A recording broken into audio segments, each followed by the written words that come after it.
The ancient university library stood like a cathedral of knowledge against the storm-lashed night, its Gothic spires reaching toward clouds that wept silver rain. Marcus Whitmore had always found solace within these hallowed halls. But tonight something felt different. The air hummed with an energy that made the fine hairs on his arms stand on end, and shadows seemed to dance where they should have remained still. He adjusted his wire-rimmed glasses and pulled his worn cardigan tighter as thunder rolled overhead. At 28, Marcus had spent the better part of a decade caring for these books like they were living things, each volume a trusted friend that never judged his quiet nature or solitary habits. The head librarian position suited him perfectly, days spent in comfortable silence, evenings cataloging rare manuscripts, and nights like this when he could work undisturbed in the restricted archives.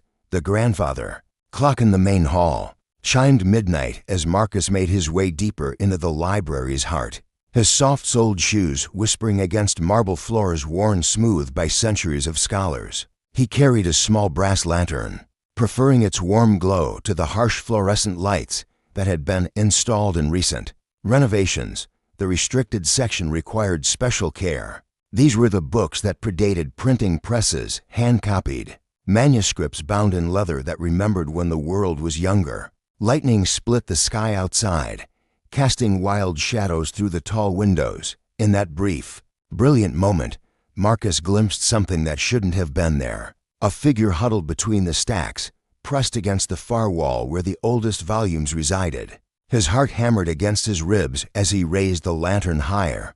"Hello," he called softly, his voice barely above a whisper. "The library is closed. You shouldn't be here." The figure stirred, and Marcus caught a flash of midnight black hair and pale skin.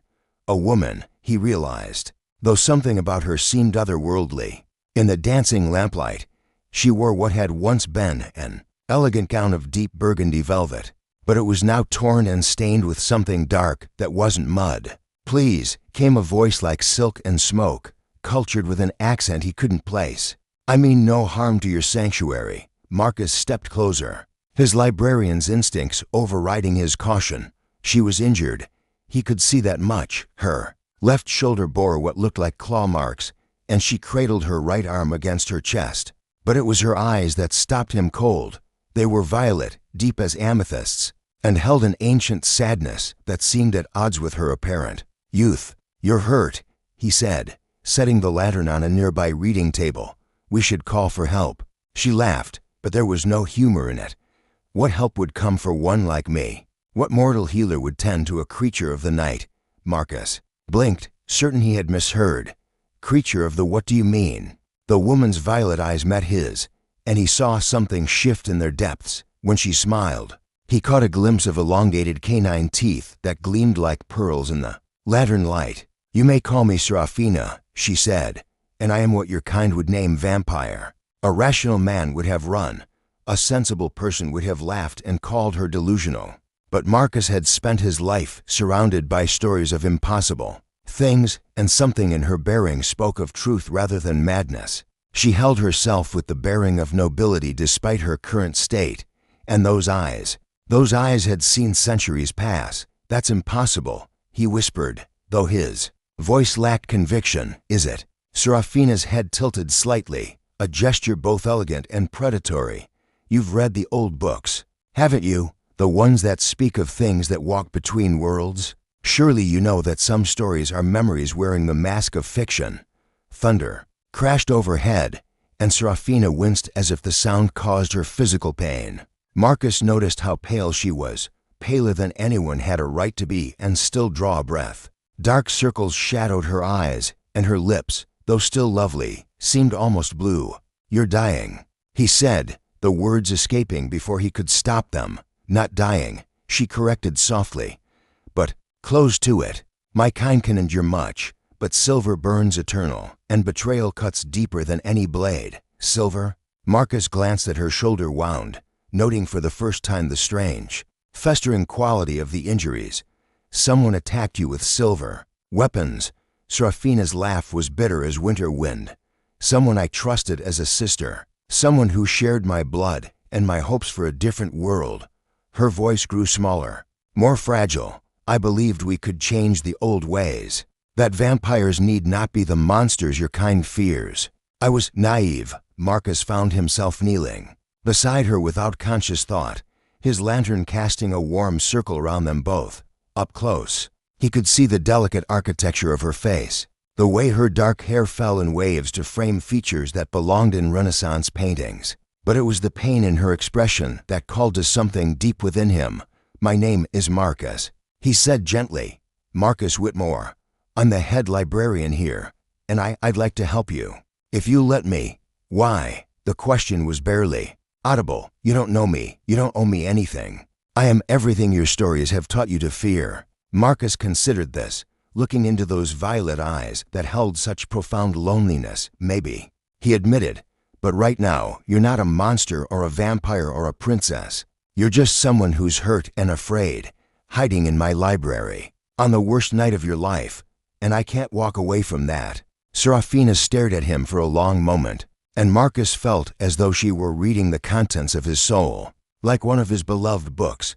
Finally, she nodded once, a gesture that spoke of reluctant trust. "Then perhaps," she whispered as another flash of lightning illuminated the ancient texts surrounding them, "there's still some grace left in this cursed world after all." Outside, the storm raged on, but within the circle of lamplight, something new began to take root between the quiet librarian and the broken vampire princess. Neither could have imagined that this chance meeting would reshape not only their destinies, but the very foundations of two worlds that had existed in fear and mistrust for millennia. The clock chimed the half-hour as Marcus helped Serafina to her feet, her cold hand accepting his warm one. In that simple touch, the first threads of an impossible love began to weave themselves into existence.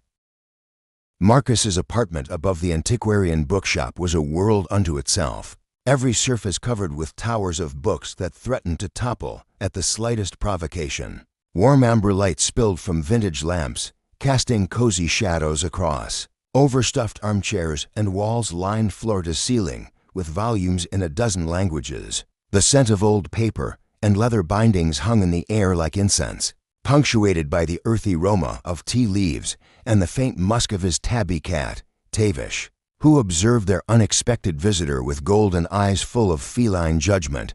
Serafina sat rigidly in Marcus's favorite reading chair, her torn burgundy gown a stark contrast against the chair's faded green velvet.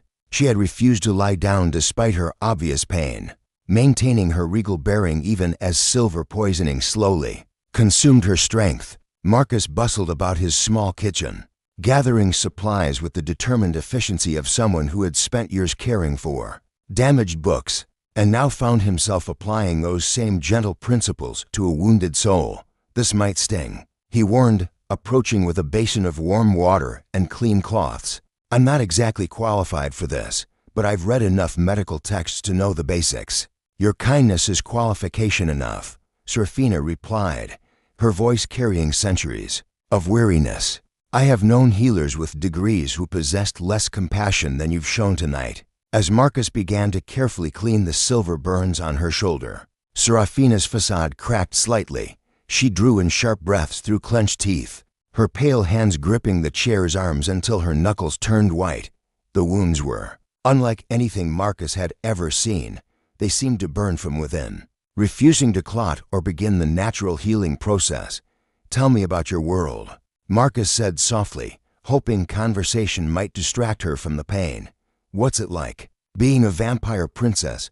A sad smile played at the corners of Serafina's lips. "Once, it was magical. Our court existed in harmony with the night itself, hidden beneath the city in palaces carved from living stone. We were guardians of ancient knowledge, keepers of secrets that predated human civilization. My family ruled with wisdom rather than fear, and I was raised to believe that vampires could be more than the monsters of human nightmares." "What changed?" Marcus asked, his hands steady as he worked. "I fell in love with humanity," she said simply. "While my cousins saw mortals as cattle to be managed, I saw potential for something greater. I began visiting your world in disguise, walking among humans, learning your ways. I discovered your libraries, your universities, your incredible capacity for growth and change. Tavish leaped onto the arm of Serafina's chair, studying her with the intense focus only cats possessed. To Marcus's surprise, she reached out with her uninjured hand to stroke the cat's fur, and Tavish began to purr contentedly. "Animals can sense truth," she murmured. "Your Tavish knows I mean no harm. He's usually terrified of strangers," Marcus admitted, wrapping a clean bandage round her shoulder. "You must have quite the effect on living things." "It's part of what I am," Serafina explained. "Vampires are creatures of connection, designed to understand the hearts of others. But I used that gift differently than my kind expected. Instead of manipulation, I sought understanding. Instead of dominance, I dreamed of partnership." Marcus moved to her other arm, where silver had burned through her pale skin and thin, vicious lines. "Someone in your court disagreed with that dream." Serafina's violet eyes grew distant. "Lost in painful memory. My cousin Celeste. We were raised together, closer than sisters. I trusted her with everything, my plans to establish diplomatic contact with human leaders, my research into sustainable feeding practices that wouldn't require killing, my vision of a world where our kinds could coexist. She betrayed you," Marcus said. "Not a question, but a statement of heartbreaking fact. She gathered supporters while I was away, poisoned their minds against my human sympathies. When I returned to present my peace proposal to the court, she was waiting with silver chains and accusations of treason." Serafina's voice broke slightly. "She called me a disgrace to our bloodline, said I had forgotten what it meant to be vampire. Then she ordered her followers to make an example of me." Marcus's hands stilled in their gentle ministrations. "How did you escape?" "Barely." Serafina closed her eyes, remembering. "My personal guard, Victor, remained loyal. He died buying me enough time to flee, along with 3 others who believed in my vision. I ran through the night until I could run no more, and then I saw your library. Something about it called to me. Perhaps it was all that accumulated knowledge, all those human dreams bound in leather and paper." "I'm glad you found your way here," Marcus said, securing the last bandage. "Whatever happens next, you're safe tonight." Serafina opened her eyes and looked at him with an expression of wonder. "Why do you trust me so easily? I could be lying about everything. I could be the monster your ancestors warned you about."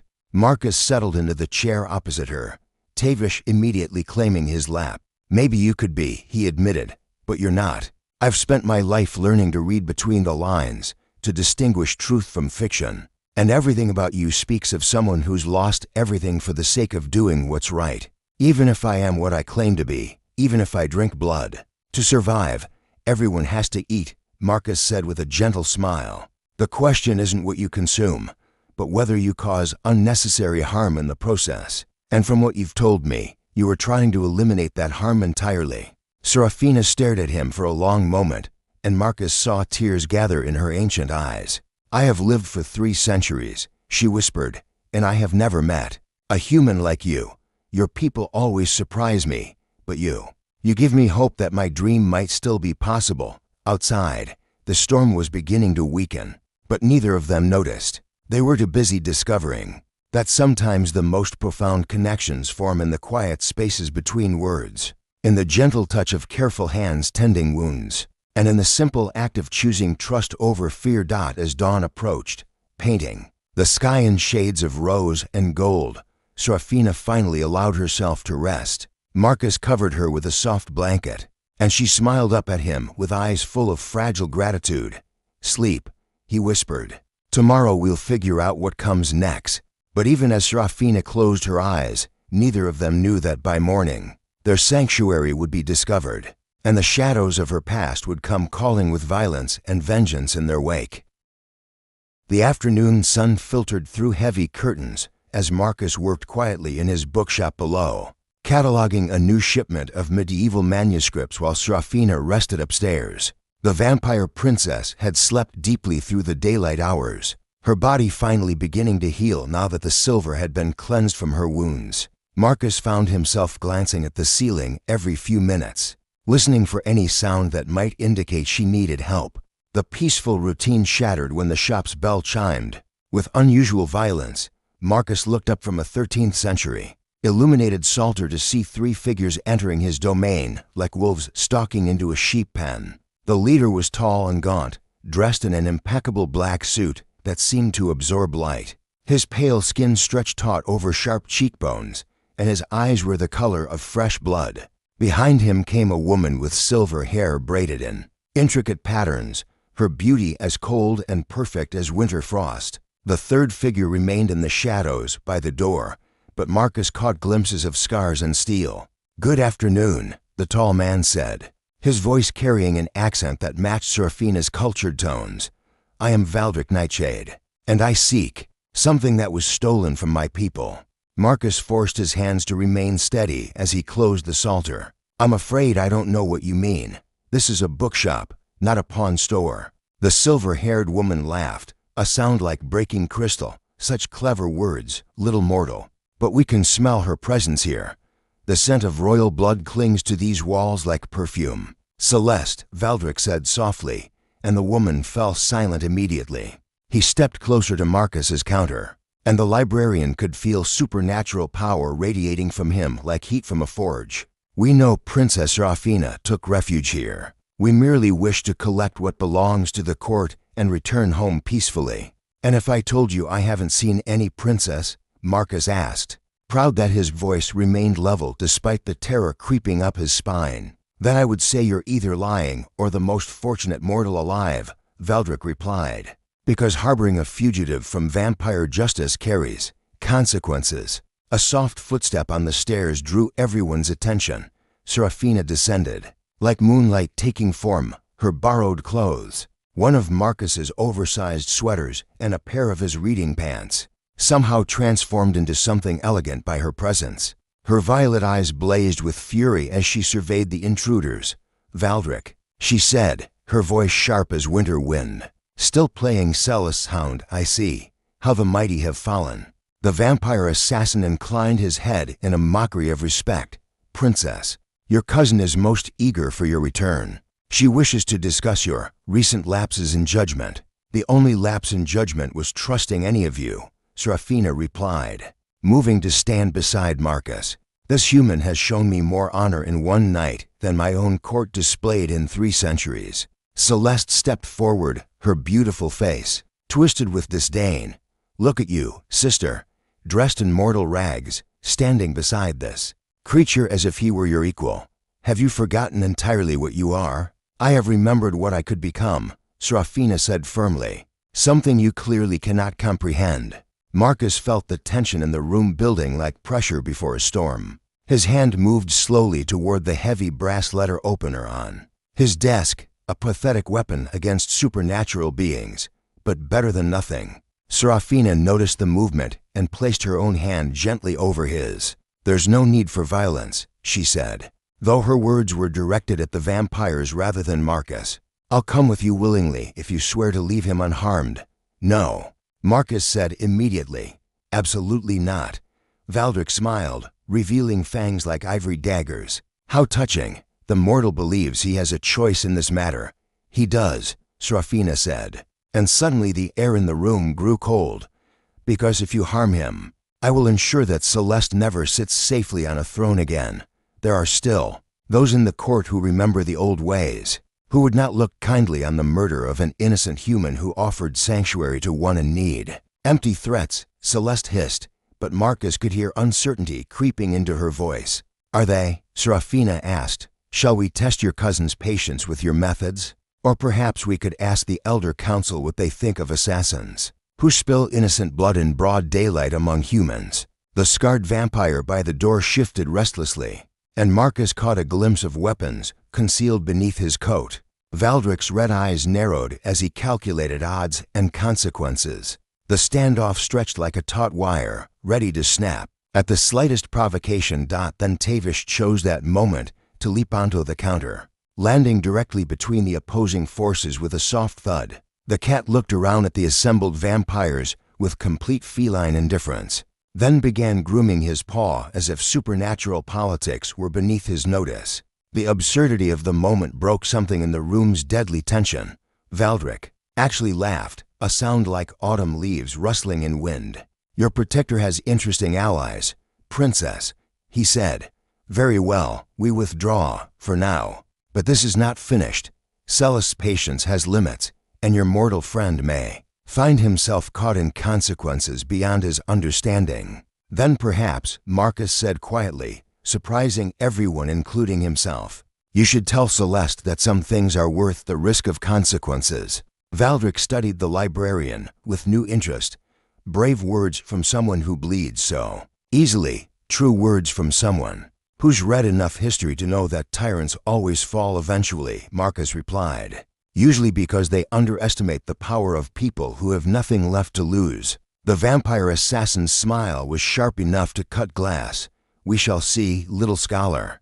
We shall see. The three vampires departed as suddenly as they had arrived, leaving only the lingering scent of old blood and older magic. Marcus sagged against his counter as adrenaline drained from his system, his hands shaking with delayed fear. Serafina moved to him immediately, her cool touch steadying his trembling fingers. You shouldn't have defied them, she said softly. They will remember your words good. Marcus said, looking into her violet eyes. Let them remember that at least one human refused to be afraid of them. You realize what this means? Serafina asked. I can't stay here. They'll watch this place, wait for the right moment to strike. You'll never be safe while I'm near you. Marcus took her hands in his, marveling at how perfectly they fit together despite everything that should have made such contact impossible. Then we leave together, he said simply. There are other cities, other libraries, and somewhere out there have to be others who share your dream. Serafina stared at him in wonder. You would abandon everything you've built here, your position, your books, your life? My life is what I choose to make it, Marcus said, his voice growing stronger with conviction. And right now, I choose to make it with you. Outside, storm clouds gathered again, but neither of them noticed. They were too busy planning their escape, unaware that in the shadows across the street, red eyes watched and waited, and that their greatest trials lay not behind them, but ahead in the darkness where two worlds would soon collide, with the force of ancient hatred and newfound love. 3 weeks of running had worn them both thin. Marcus and Serafina moved like ghosts through the underground networks of old cities, finding sanctuary in abandoned churches, forgotten libraries, and the hidden spaces where vampires had once lived in secret harmony with sympathetic humans. Their love had deepened with each shared danger, each quiet moment stolen between flights from Celes' relentless hunters. But even love couldn't sustain them indefinitely against the weight of two worlds determined to tear them apart. The end came in Prague, in the basement of a cathedral so old its foundations predated Christianity itself.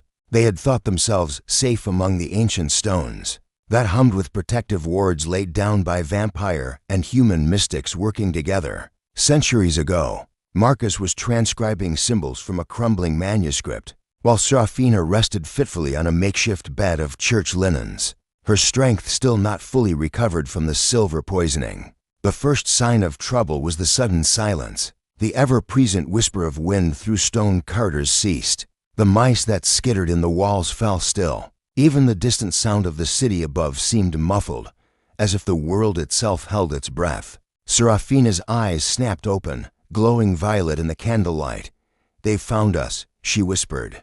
How many? Marcus asked, closing the manuscript. Carefully despite their circumstances, some habits died hard. Too many, she replied, rising with fluid grace. And they've brought someone who shouldn't be here. The heavy doors at the cathedral's entrance groaned open, and footsteps echoed down stone stairs. Not the stealthy approach of Valdric's hunters, but the measured stride of absolute authority. Marcus felt Serafina stiffen beside him as the footsteps drew closer. Queen Ravenna Dracula emerged from the shadows like judgment incarnate. She was tall and regal, her silver hair crowned with obsidian and her midnight blue gown trailing behind her. Like spilled ink, her face held the kind of beauty that belonged in museums, terrible and perfect and utterly cold. But it was her eyes that commanded attention, violet like Serafina's, but ancient beyond human comprehension, holding the weight of millennia. Niece, she said, her voice carrying the authority of absolute rule, you have led us quite a chase, Aunt. Ravenna, Serafina replied, inclining her head precisely as royal protocol demanded. "I would say it's a pleasure to see you, but we both know that would be a lie." The vampire queen's gaze shifted to Marcus, and he felt as though she were examining his very soul. "So this is the human who has corrupted my heir. How ordinary. He hasn't corrupted anything," Serafina said, moving protectively in front of Marcus. "If anything, he's helped me remember what we could be at our best." "What we could be?" Ravenna's laugh was like winter wind through a graveyard. "Child, you have forgotten what we are. We are apex predators, rulers of the night, inheritors of power that existed when your precious humans were still cowering in caves, and you would reduce us to, what, equals with cattle. I would elevate us to something worthy of that power," Serafina replied, "rather than use it to terrorize and dominate." Behind the queen, other figures emerged from the shadows. Celeste, her silver hair gleaming like spun moonlight, smiled with triumph. Valdric stood at her shoulder, his red eyes fixed on Marcus with unmistakable hunger. But there were others too, members of the vampire court's inner circle, ancient beings whose very presence made the air thick with supernatural tension. "You have a choice, Serafina," Queen Ravenna said, her voice deceptively gentle. "Return to court. Renounce this madness. Accept the betrothal to Lord Draconic of the Eastern Houses that I have arranged, and all will be forgiven. Continue this path, and you will be stripped of title, name, and the protection of our blood." "And Marcus?" Serafina asked. Celeste stepped forward, her beautiful face alight with cruel satisfaction. "The human dies regardless. He has seen too much, knows too much. His continued existence is a threat to our secrecy." "Then you have my answer," Serafina said without hesitation. "I choose exile." The words hit Marcus like a physical blow. He grabbed Serafina's hand, his touch warm against her supernatural. "Cold, no," he said firmly. "You can't throw away everything for me. Your people need you, even if they don't realize it yet." "My people have already chosen their path," Serafina replied, her violet eyes blazing with conviction. "I choose mine, Queen." Ravenna's expression didn't change, but the temperature in the chamber dropped noticeably. "So be it. By the ancient laws of our kind, I hereby declare you outcast, nameless, without clan or protection. May the night itself turn against you." The formal words carried power beyond their meaning. Marcus felt something shift in the air around Serafina, as if invisible bonds were being severed. She staggered slightly, and he caught her, feeling the sudden fragility in her supernatural form. However, the queen continued, "The human's fate remains unchanged. He has witnessed our court, heard our secrets. He cannot be permitted to live." "Wait," Marcus said, stepping forward despite every instinct screaming at him to run. "I have a proposal." The assembled vampires turned their attention to him, and Marcus felt like a mouse addressing a parliament of cats. But love gave him courage, and desperation gave him eloquence. "You're afraid of exposure," he said, his voice growing stronger. "Afraid that humans will learn about your existence and react with fear and violence. But what if there was another way? What if instead of ruling through terror and secrecy, you could coexist openly?" "Impossible," Celeste hissed. "Humans would never accept us." "Some wouldn't," Marcus agreed, "but others would. I've read the old texts, the forgotten histories. There were times when our kinds worked together, when vampires were protectors rather than predators. That alliance could exist again." "Pretty words," Valdric said, his hand resting on the hilt of a silver blade. "But words don't change nature." "No," Marcus replied, "but choices do, and love does." Serafina chose to love humanity despite everything her upbringing taught her. "I chose to love her despite every story I'd ever heard about vampires. If we can make that choice, others can too." Queen Ravenna studied him with those ancient violet eyes. "And what would you have us do, mortal? Reveal ourselves to your governments. Announce our existence on your news broadcasts. Start small," Marcus said. "Work with scholars, researchers, people who already study the hidden corners of the world. Build trust gradually. Prove that coexistence is possible. And if they betray that trust," Marcus looked at Serafina, drawing strength from her presence, "then at least we'll have tried. At least we'll know we chose hope over fear." The chamber fell silent except for the whisper of wind through ancient stone. Queen Ravenna's expression was unreadable as she weighed Marcus's words against centuries of tradition and prejudice. Finally, she spoke. "You offer an interesting proposition, human, but propositions require proof. If you truly believe coexistence is possible, then prove it. You have 1 year to establish meaningful contact between our kinds, to demonstrate that your vision can become reality. Succeed, and both you and my former niece will have our protection. Fail, and we die." Serafina finished. "Indeed," the Queen confirmed. 1 year, Marcus Whitmore. "Make it count."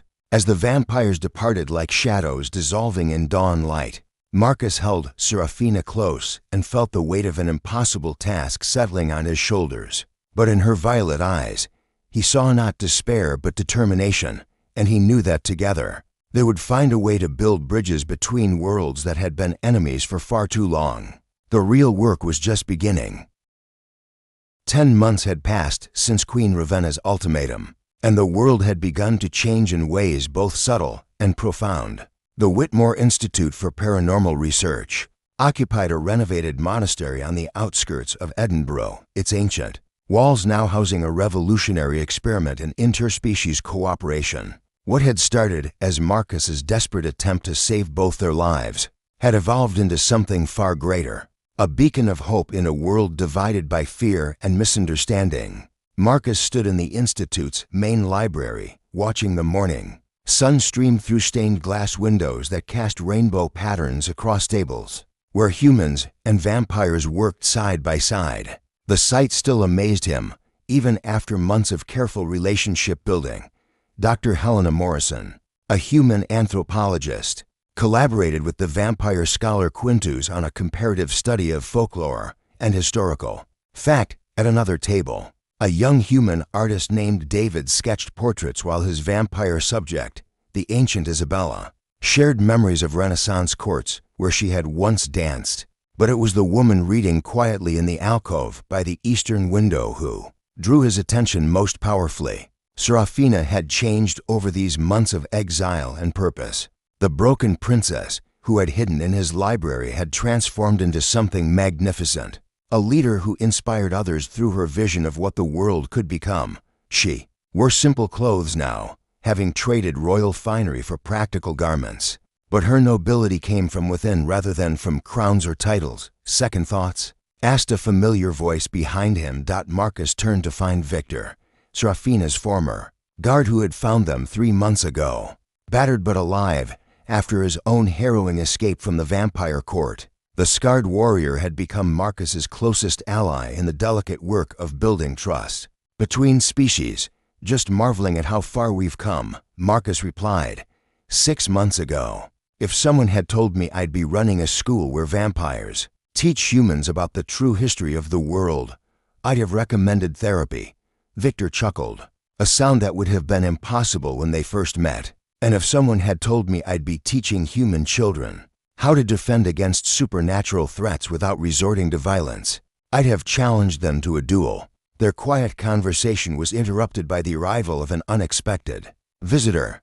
Gabriel Thornwick, a representative from the European Council for Paranormal Affairs, entered the library with the measured stride of a man carrying important news. The council was one of several human organizations that had cautiously reached out after word of the Institute's work began spreading through academic and government circles. "Mr. Whitmore," Gabriel said, his usually stern expression softened by what might have been relief, "I bring word from Geneva. The preliminary vote was unanimous." Marcus felt his heart skip. "They approved the proposal. The Covenant of Understanding will be signed next week." Gabriel confirmed. 12 nations have agreed to recognize vampire communities as protected entities under international law, provided they adhere to the ethical guidelines you've helped establish. The library fell silent as every conversation stopped. Then Victor let out a whoop of joy that echoed off the ancient stones, and suddenly everyone was talking at once. Humans and vampires embracing with jubilation that transcended species barriers. Serafina appeared at Marcus's side as if materializing from moonlight itself. "We did it," she whispered, her violet eyes bright with tears she had never expected to shed. "We actually did it."